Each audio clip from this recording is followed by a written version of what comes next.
Guys, I can't take it anymore. I can't wait another second. This update, it's so far away. 16 days, 7 hours, 32 minutes, and 12 seconds. Still so long to wait. Hello everyone, and I'm back again, and today I'm going to be telling you how to maximize your damage in Wuthering Waves, aka the Genshin copy, because apparently that's what we're known as. So this is going to be a general, but also a sort of more specialized guide for how long you want to take it, for how to maximize your damage, basically. I'm going to be going over some of the fundamentals and some more nitpicky stuff to really just, you know, help you get the most out of your characters, because we've had Camellia and we're going to get Carlotta. That's 2 main DPS in a row, so yeah. I mean, we've had Zhang Liao as well, actually, so that's technically 3 main DPS in a row, three main DPS banners. So yes, let's just get into it. General rule of thumb is, you want more damage because your characters hit more. This is mainly for your main DPS characters. So this won't apply to your sub DPS and healers and stuff like that, because sub DPS should not be on the field long, and healers, well, unless it's arena, then they don't need attack. So for your main DPSs, I'm going to go over the echoes and a few things about them first. Obviously, I'm sure we all know the echo formation, which is your main echo is the 4 cost. Then you have 2 3 costs and 2 1 costs. Now, depending on your character's traces and the weapon on the character, you'll either want a crit rate or crit damage, main 4 cost echo. Your 3 costs will want to be elemental damage bonuses, so let's say Changli, she will want fusion damage bonus on both of those, and then your 1 cost should be attack. Now, substats wise, obviously you'll want your crits and your attacks. Now, echo rolling is just not that simple. You also have other filler stats. Obviously, try not to be rolling HP, defense, all that stuff. Try to be rolling attacking stats. If you can go, I'd say 4 for 5, that is a good echo. So 4 attacking stats and then 1 useless one like HP or defense. Maybe even energy regen, because that is technically better than HP and defense because it's energy regen. Everybody loves energy. Now, there are some substats that will be better than others. Obviously, you'll still want your crits and attack, but you've got things like heavy attack damage bonus, basic attack damage bonus, resonant skill damage bonus, stuff like that. And it depends on your character which one you want to be looking out for. You can look at that by, if you look at the characters page and then you press the little 3 dots, it'll tell you what their sort of main sort of damage is. Camellia, despite having a nutty resonance skill, is basic attack damage. So if you're building Camellia, I would say try not to keep resonance liberation rolls unless the piece is just too good to not get rid of. It's not like the rolls are completely useless, but what I'm trying to say is, depending on what the character is based on, you don't want a resonance skill roll on a resonance liberation focused character. They're alright, but it's not useless. They can basically be put to better use, that's what I'm trying to say. Now, another thing to note with echoes, you have 4 cost echo buffs. I did not know about this until 1.3 because I don't read. The best example in the game right now, because I think there's only 2 like good attacking echoes that belong to one set, and that's Void Thunder, it's Tempest Mephis, or Thundering Mephis. They have different buffs, which means obviously you don't want a resonance skill buff for a resonance liberation character. Obviously, this buff activates when you use the echo, so you use the echo, you get a bit of extra damage. I didn't know that. I just thought echoes were just, you know, just for stats, but no, it's pure. It actually does help. However, this will change when 2.0 comes out with the Nightmare Echoes that I discussed in the last video. Those Nightmare Echoes contain different stat buffs for these sets, like, I think, for example, there is a Nightmare Inferno Rider, and I can't remember what Inferno Rider gives off the top of my head, but the stats will be different. Well, the stat buffs will be different, should I say. So if, say, one main echo gives basic attack and resonance skill, and the other can give basic attack and resonance liberation, stuff like that. Some will just suit characters more than others, basically. Onto the weapons section now.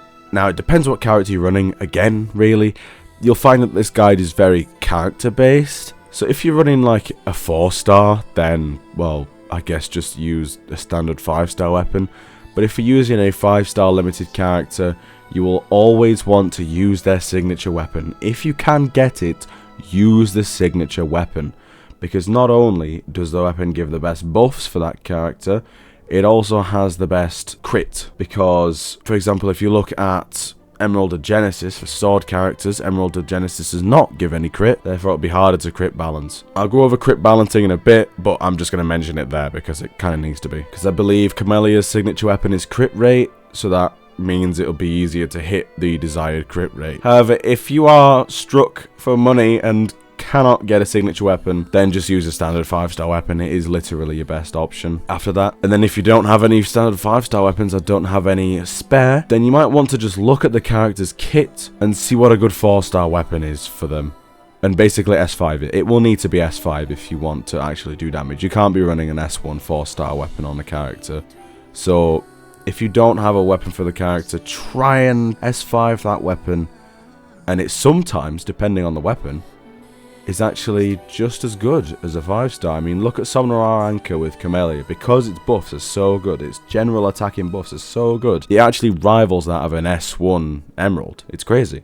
Now, onto crit balancing. This, in my opinion, is the most pivotal thing about the whole guide. You can roll all these stats, you can do all this, but this is where it all comes together, because all of it hinges on this. So as a general rule of thumb for this, for characters like Jinshi, Zhang Liao, and Camellia who have big burst damage, Jinshi with a resonant skill, Zhang Liao with Reslib, Camellia with Reslib and skill, you'll want a higher crit rate just because you don't want to be constantly losing those crit rolls. If you keep hitting low crit values, then there is absolutely no point in building the character. There is absolutely no point. So for these burst characters, which I think are only Jinshi, Zhang Liao, and Camellia, I think those are the only burst characters that actually deal insane damage in the game. You'll want around 65 to 80%. 65 is your baseline, 80% is, if you can get that while maintaining a good crit damage, then wow, well done. Now for non-burst characters, like you've got DPS that just rely on more constant DPS, like Zhang Li for example, then I'd say around 50% to 65%. Obviously 50% is your bare minimum in my opinion, because at least then statistically half of your hits will be crits. Like I said, this brings back to the weapons, where if the signature weapon and trace is a crit rate for example, then your forecast must be crit damage, because usually a fully maxed signature weapon will give around maybe 30% crit rate, and then traces on top of that, you've already got a baseline of 40%, so if you can get crit rate sub rolls on every single echo, you're getting up there, you're getting high. Then you can have free 60% crit damage off of your forecast echo. It's crazy. Now, teams-wise, teams do matter in this game. You can't just run 3 main DPS and call it a day. Usually, most of the time, you'd want a main DPS, a sub DPS, and healer. Now, healers in this game are broken, apart from Baizhu. Sorry, Baizhu, you've been left in the dust. Shorekeeper is just miles clear. I'm using Camellia as an example quite a lot, but that's because, in my opinion, she is just the best DPS in the game. I know you Jinshi lovers are out there, and I know you're watching this, I'm sorry. But I do have Camellia S2, so my opinion is a bit biased, but just allow me. So for a team like Camellia, main DPS, you want a sub DPS like Sanhua, and then a healer in Shorekeeper or Verena. You'll also want to make sure your rotation is right. Like for example, don't go from Sanhua to Shorekeeper, because Sanhua's outro skill is meant for a main DPS. So you want to switch from usually your healer to a sub, then to a main. Or if you don't need heals, or you don't have a good healer like Verena or Shorekeeper, then just switch between your sub and your main. Give your main the outro damage boost, and then just swap onto your healer for when you need heals. Another team example is Zhang Liao, Yinlin, and healer.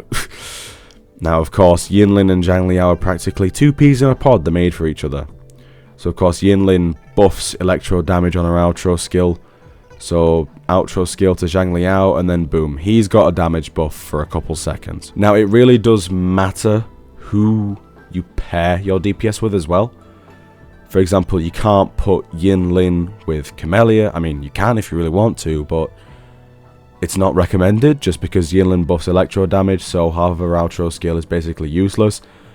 And Sanhua has like a basic attack damage buff, so Camellia is basic attack damage focused, so they kind of go hand in hand. And that's despite them not being the same element. Obviously, Sanhua's Glacio, Camellia is Havoc. They don't necessarily need to be the same element like with Zhang Liao and Yin Lin. It's just a coincidence that they are, you know, pretty good together. You may think, oh well, Mortefi's a sub DPS as well, why can't he be used with Camellia? But it's because Mortefi's heavy attack damage focused, so he would not work as well. Like for example, Mortefi would be better with Jian because Jian is heavy attack damage focused. Now again, all of this, if you want to know which character is focused for which, simple, just look at the tags on the characters. And that is about it. That is a quick general specialist blah-de-blah-de-blah guide on how to deal more damage. If you found anything useful in this guide, then please don't forget to smack a like on this video and subscribe. And I will be doing more stuff in the Road to 2.0. We're in a bit of a dry period right now, but Kuro, please save us, please. We are dying of thirst. We are absolutely dying of thirst. Please.